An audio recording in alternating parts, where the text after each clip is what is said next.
This is summary of Oracle database architecture. Dear student, now we have successfully completed our section 1 for Oracle database admin 1. इस section में हमने Oracle database का complete architecture discuss किया. देखें, अब मैं आपको एक छोटी सी समरी देता हूं इस ओवरऑल सेक्शन 1 की. देखिए, समरी में इस तरह से हमने सबसे पहले बात की डेटा. देखिए, हमारे लिए सबसे इंपॉर्टेंट क्या है, जिसके लिए हम इतना कुछ काम कर रहे हैं, वो क्या है? Data. Data is the facts and figure is use to create the information. ठीक है, जैसे कि आपका नाम, आपका फादर नेम, आपका एनआईसी. अब इन सब चीजों को मिला के हम क्या एक इंफॉर्मेशन जनरेट कर सकते हैं ना. तो दिस इज द डेटा. दूसरा आता है डेटाबेस. डेटाबेस क्या है? Collection of data is the database. Okay, फिर हमने बात की एसक्यूएल. अब जो डेटा है, उस डेटा के साथ कम्युनिकेशन कैसे करनी है. उस डेटा को मैंने रिट्रीव करना है तो सेलेक्ट लिखूंगा. उस डेटा को मैंने इंसर्ट करना है तो इंसर्ट लिखूंगा, मतलब डेटा एंटर करना है तो मैं लिखूंगा इंसर्ट. डेटा में चेंज करना है तो अपडेट लिखूंगा. डेटा को डिलीट करना है तो डिलीट लिखूंगा. तो एसक्यूएल क्या बता रहा है?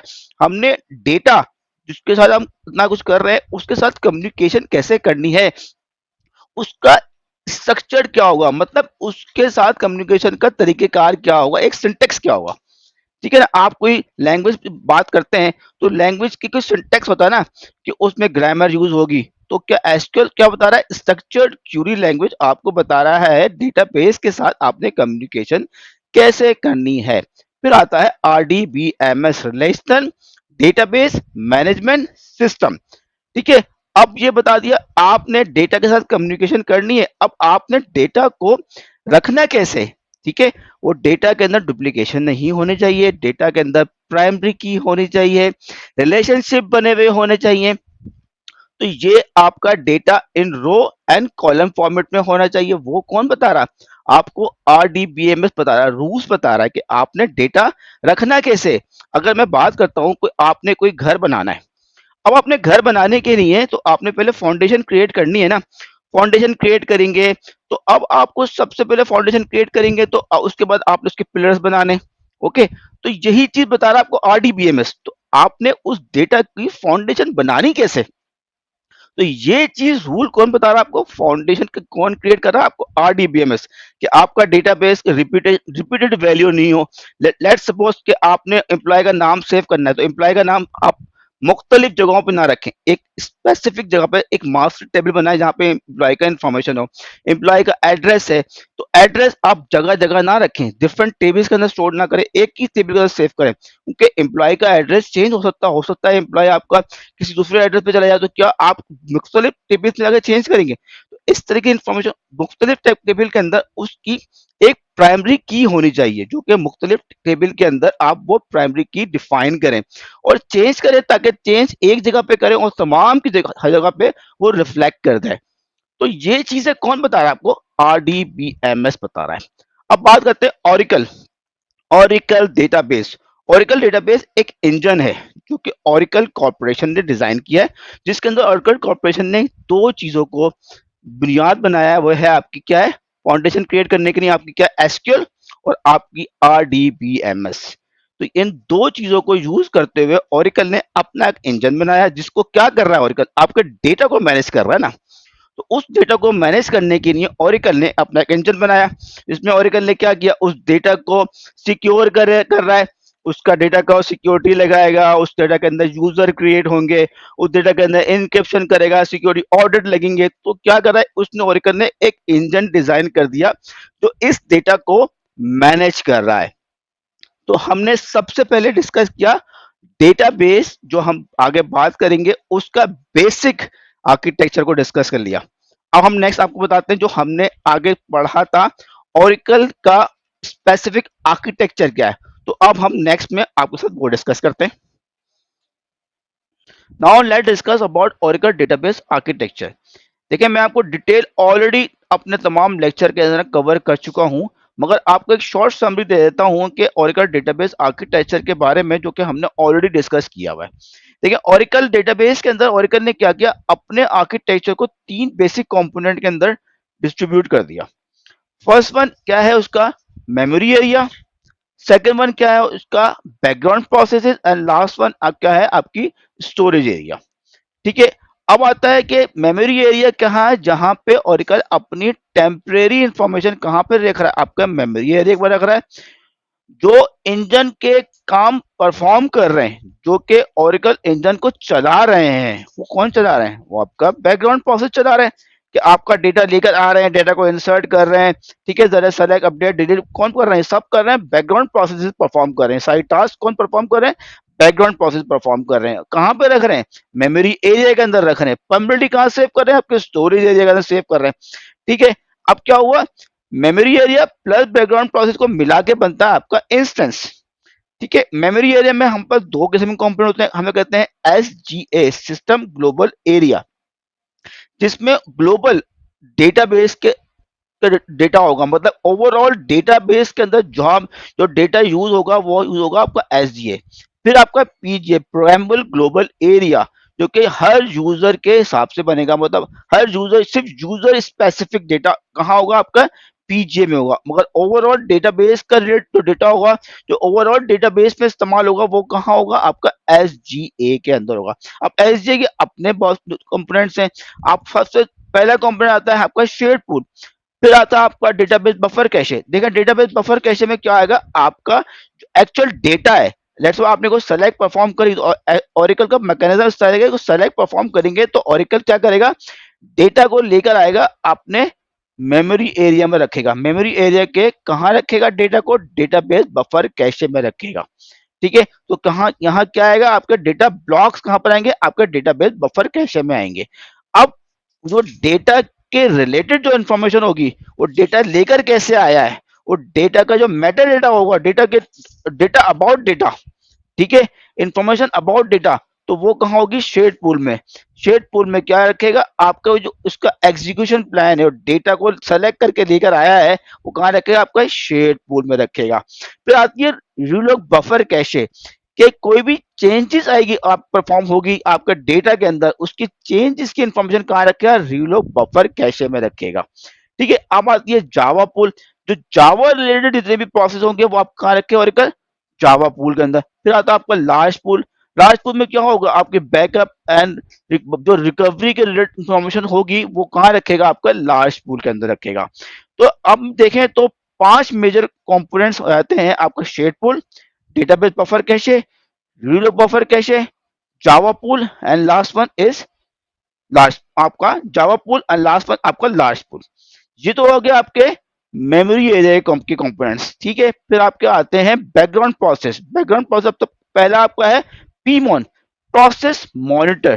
ठीक है, वो यूजर प्रोसेस अगर कोई फेल हो जाता है, ठीक है, तो उसको उसको रिकवर करना, उसका रोल बैक करना, तो उसको कौन मॉनिटर कर रहा है, आपका पीमोन कर रहा है। एसमोन क्या कर रहा है, क्रैश रिकवरी, अगर आपका इंस्टेंस शट डाउन हो जाता है, ठीक है, अब आपने डेटाबेस को इंस्टेंट दोबारा स्टार्ट किया, तो आपका क्या होगा, लेट्स सपोज वो डेटा जो कि आपका कमिट नहीं हुआ था, मगर आपके डेटा फाइल में रह के उसने रह के लिखा नहीं था, वो कहाँ पड़ा हुआ है, आपके रीडलॉग फाइल के अंदर पड़ा हुआ, तो वो क्या परफॉर्म करेगा, एसमॉन क्या करेगा, रीडलॉग फाइल से डेटा उठाएगा और आपकी डेटा फाइल में कमिट कर देगा। तो ये सारा काम कौन कर रहा है, आपको एसमॉन कर रहा है।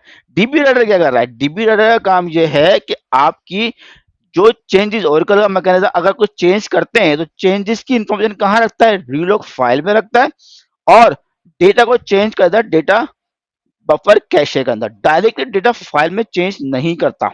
ठीक है, अब क्या कर डीबी राइडर का काम यह है कि वो ब्लॉक्स जो डेटाबेस बफर कैशे में चेंज हो गए हैं, उसे कहता है डर्टी बफर। डर्टी बफर को उठा लेके डेटा फाइल में कॉपी कर देता है, वो कौन करेगा, डीबी राइडर। लॉग राइडर क्या करता है, रीलॉग बफर कैशे, क्योंकि ये मेमोरी के अंदर है ना, जो चेंजेस आ रही है रीलॉग बफर कैशे में आ रही है, तो फिर वो लॉग राइडर का काम ये है, जो रीलॉग बफर कैशे में जो डेटा है वो कहाँ सेव करेगा, रीडलॉग फाइल के अंदर सेव करेगा। देखें, फिर क्या आता है आपका चेक पॉइंट। चेक पॉइंट ये करता है कि आपके कंट्रोल फाइल के हेडर और डेटा फाइल के हेडर को सिंक करता है, कि आपकी डेटा फाइल को जो एससीएन नंबर से कहते हैं, SCN change number, database change number, आपके हर डेटा ब्लॉक आपकी डेटा फाइल को और आपकी लॉग कंट्रोल फाइल को के हेडर पे ये बताएगा कि डेटाबेस यहाँ इस एससीएन नंबर तक सिंक है। ठीक है, फिर चेक पॉइंट आपको ये भी परफॉर्म करेगा कि आपकी जो database buffer cache dB writer को इंस्ट्रक्शन देगा कि डेटाबेस बफर कैशे में से डर्टी बफर ले जाकर डेटा फाइल में कॉपी कर दो। ठीक है, तो ये कौन परफॉर्म कर रहा है? आपका सीकेपीटी चेक पॉइंट का प्रोसेस परफॉर्म कर रहा है। तो अब हमने बात कर दी ये बैकग्राउंड प्रोसेस। अब आती है फिजिकल फाइल। अब फिजिकल फाइल्स कौन कौन सी हमारे पास आती है? एक डेटा फाइल जिसमें एक्चुअल डेटा होता है। ठीक है, जो एक्चुअल डेटा कहाँ सेव हो रहा है? आपका डेटा फाइल में सेव हो रहा है। फिर आपकी होती है कंट्रोल फाइल जिसमें आपका कंप्लीट डेटाबेस का आर्किटेक्चर कहाँ हो रहा है? आपका कंट्रोल फाइल। जस्ट लाइक के आपकी डेटाबेस की मैनेजर फाइल समझ लें आप, वो कौन है? आपकी कंट्रोल फाइल। आपके डेटाबेस का मेटा डेटा कहाँ पे होगा?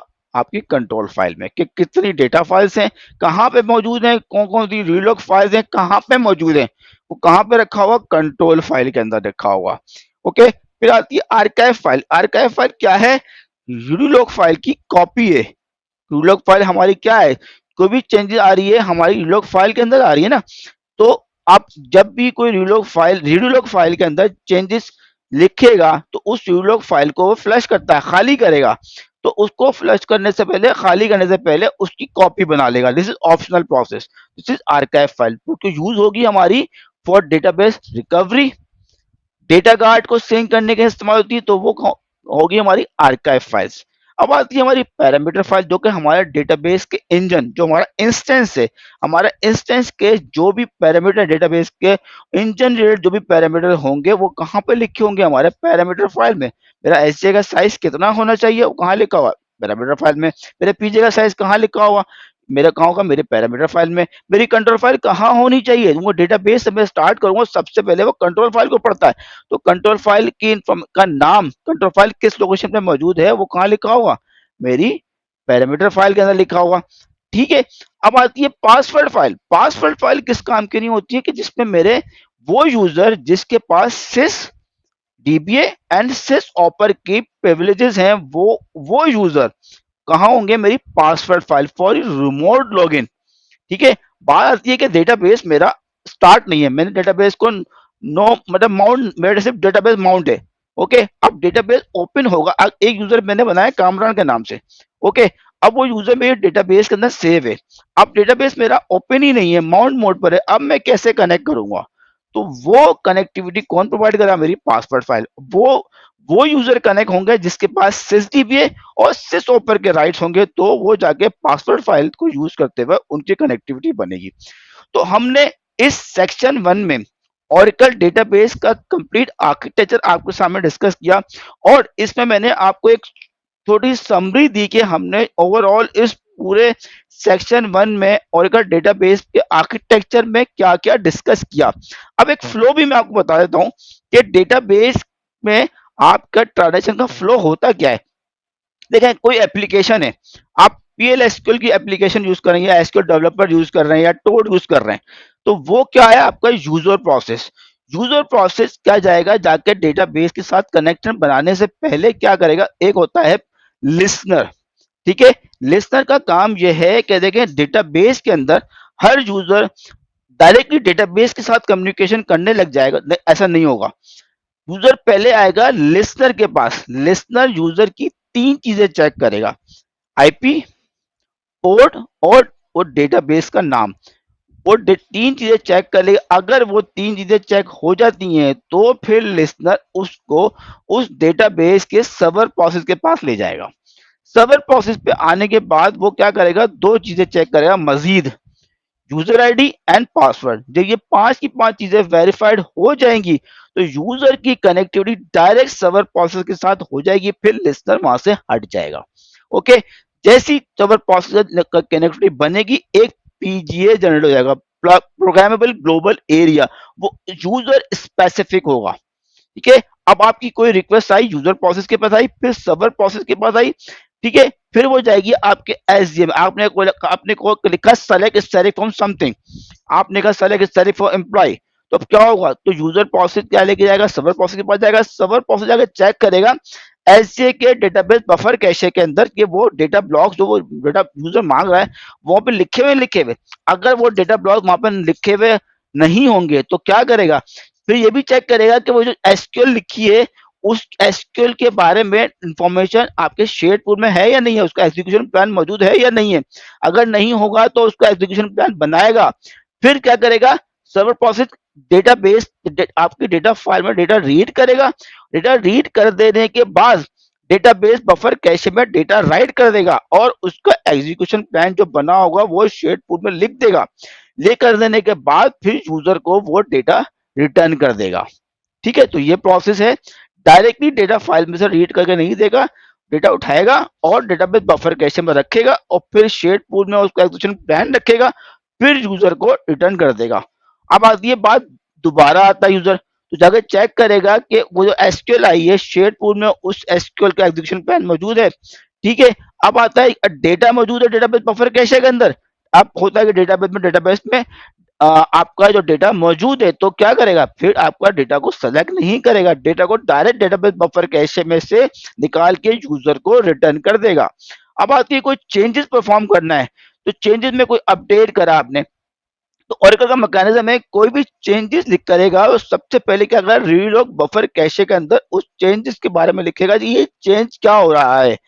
तो रीलॉग बफर कैशे के अंदर वो चेंज की इंफॉर्मेशन रखेगा और डेटाबेस बफर कैशे में उस चेंज को चेंज कर देगा। अगर वो डेटा वहां पे मौजूद होगा उसको वहां ले जाके चेंज कर देगा। कहाँ चेंज करेगा, डेटाबेस बफर कैशे में चेंज कर देगा। ओके, अब आती है एक प्रोसेस है जो कि dB writer. Okay, dB writer का काम क्या था, तो डेटाबेस बफर कैशे में जो जो चेंज हो गई उसको कहते हैं डर्टी बफर। डीबी राइटर उन डर्टी बफर को कॉपी कर देगा डेटा फाइल के अंदर, और लॉग राइटर में जो आप डेटा लिख रहे हैं वो कौन आपको कॉपी कर रहा है, लॉग फाइल के अंदर कॉपी कर रहा है। तो ये दो मेन बैकग्राउंड प्रोसेस हैं जो काम कर रहे हैं डीबी राइटर और log writer. Log dB writer का काम क्या है, जो डर्टी बफर है जो आपके डेटा फाइल में चेंजेस आ गई हैं, जो आपके डेटाबेस बफर कैशे का जो चेंजेस आ गई हैं वो क्या कर रहा है, सेव कर रहा है आपके डेटा फाइल में। और लॉग राइटर क्या कर रहा है, आपके रीलॉग बफर कैशे के अंदर जो चेंजेस आ रही है वो कहाँ सेव कर रहा है, आपकी कंट्रोल फाइल के अंदर। ठीक है, और आपका अगर किसी वजह से कोई आपका इंस्टेंस बंद हो जाता है तो एसमॉन का प्रोसेस क्या कर रहा है, क्रैश रिकवरी करेगा। यही काम जो कि यूलॉग बफर कैशे के अंदर लिखा हुआ होगा, जो कि आपकी डेटाबेस बफर कैशे के अंदर न, आपकी जो डेटाबेस बफर कैशे में जो चेंज हो गया था और जो कि आपके डेटा फाइल में चेंज नहीं किया, तो वो अगर रीलॉग फाइल से पढ़ेगा, वो कि जो ट्रांजेक्शन कमिट हुई होंगी वो ले जाकर आपकी डेटा फाइल में कमिट कर देगा। तो कौन कर रहा हुआ, एसमॉन कर रहा हुआ। तो ये कंप्लीट फ्लो है डेटाबेस का जो हमने ऑलरेडी आपके साथ डिस्कस किया इस ओवरऑल सेक्शन 1 के लेक्चर्स में।